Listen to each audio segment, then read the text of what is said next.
Bismillahirrahmanirrahim. Salam alaikum. Dans le cadre de ma participation à cette conférence, Monsieur, permettez-moi de présenter l'essentiel de mon travail consacré sur la proposition de nouvelles structures de commande flow pour la pile à combustible à oxyde solide. Durant cet exposé, nous allons viser l'objectif suivant: développer une nouvelle stratégie de commande flow performante et efficace en respectant les contraintes des systèmes pile à combustible. Pour cela, nous allons opter pour le plan suivant. On commence par une introduction. Dans la première partie de cet exposé, on présente les généralités sur les piles à combustible. La deuxième partie de l'exposé sera focalisée principalement sur les piles à combustible à oxyde solide. Dans la troisième et la dernière partie, nous allons présenter une stratégie de commande flow de la pile SOFC et on termine cet exposé par une conclusion.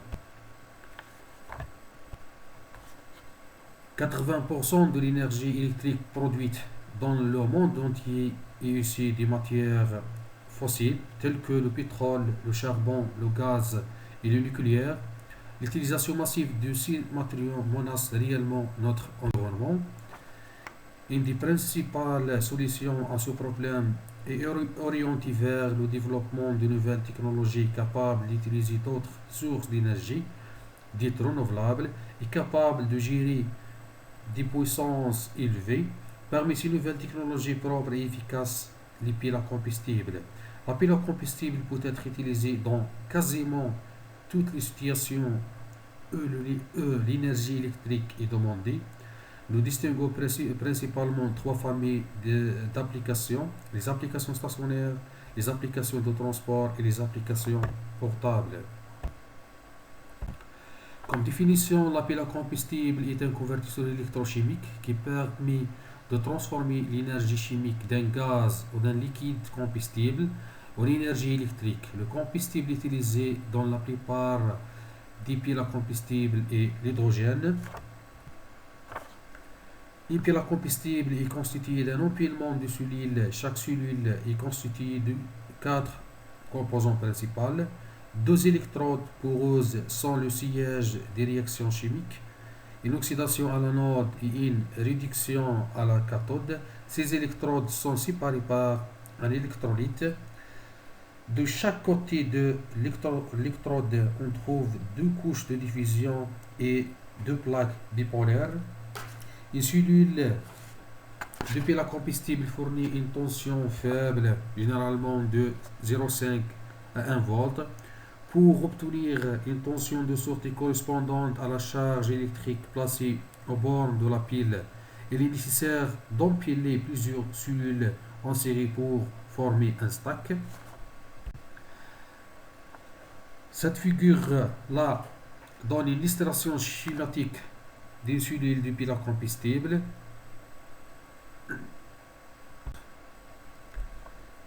Les piles à combustible sont classées selon le choix de l'électrolyte liquide ou solide et leur température de fonctionnement qui fait distinguer les piles basse température et les piles à haute température. Ce tableau résume les différents types de piles à combustible et leurs caractéristiques.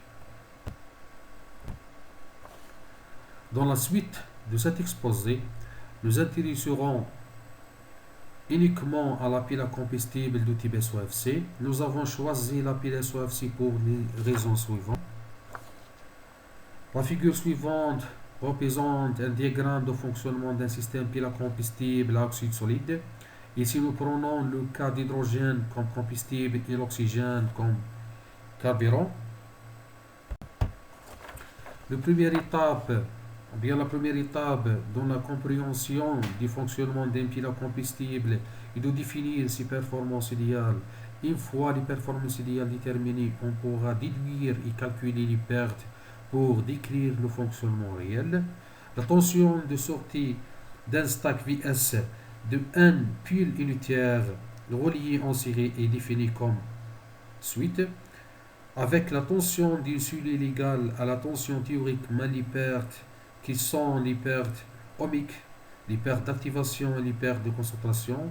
Pour calculer la tension de sortie de la pile à combustible, les pressions partielles dans les sites de réaction doivent être déterminées. L'ensemble des débits molaires, qu'on peut les définir, sont le débit d'hydrogène qui entre dans le compartiment anodique, le débit d'hydrogène qui entre dans le compartiment cathodique, le débit d'hydrogène consommé, ce qui réagit avec l'oxygène pour former de l'eau et de l'électricité, le débit d'hydrogène qui sort de la pile. Pour des raisons de la sécurité des systèmes, le rapport entre le débit des réactants doit être environ de la valeur 1,145 pour mener la différence de pression entre la pression de l'hydrogène et la pression de l'oxygène inférieure à 4 kPa en conditions normales et inférieure de 8 kPa en conditions transitoires. Le temps d'utilisation du combustible, qui est le rapport entre le combustible consommé et le combustible entré dans la pile, doit être environ de 80 et 90% avec une valeur optimale de 85%. À base de cette condition, on peut déterminer la consigne de courant. Dans cette section, nous utilisons l'environnement MATLAB Simulink pour la simulation des modèles dynamiques de la pile SOFC, à présenter précédemment. Cette figure représente les entrées-sorties du système pile à combustible. Il y a trois grandeurs d'entrée, à savoir le courant de charge, le débit du combustible et le débit d'oxygène, et une grandeur de sortie, à savoir la tension de sortie de la pile à combustible. Dans ce tableau, les paramètres de simulation sont donnés pour un modèle d'une pile SOFC avec une puissance nominale de 150 kW.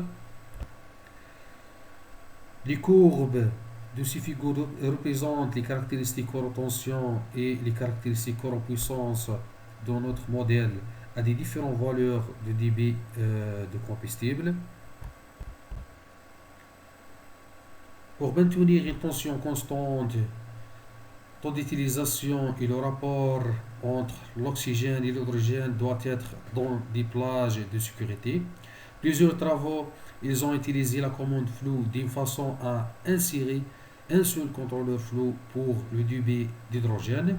Dans notre travail, nous avons utilisé deux contrôleurs flow, un pour le débit d'hydrogène et un autre contrôleur pour le débit d'oxygène.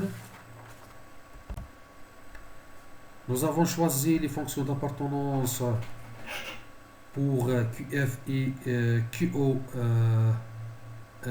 et l'erreur et les dérivés d'erreur comme montré dans les figures suivantes.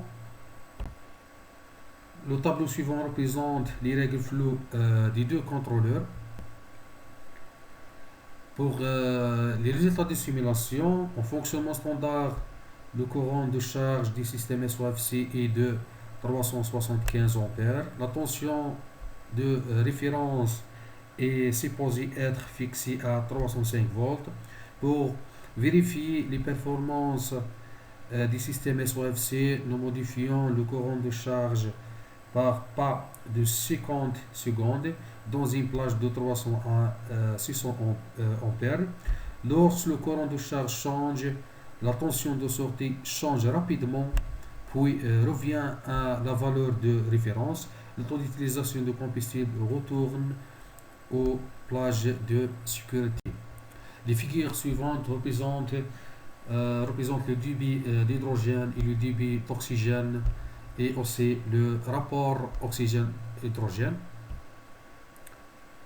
En conclusion, dans ce travail, nous avons proposé une stratégie de commande flow basée sur l'insertion de deux contrôleurs flow, un pour le débit d'hydrogène et un autre pour le débit d'oxygène. Cette stratégie garantit une tension de sortie constante, un taux d'utilisation du combustible qui fonctionne dans une plage désirée une différence de pression inférieure aux valeurs requises.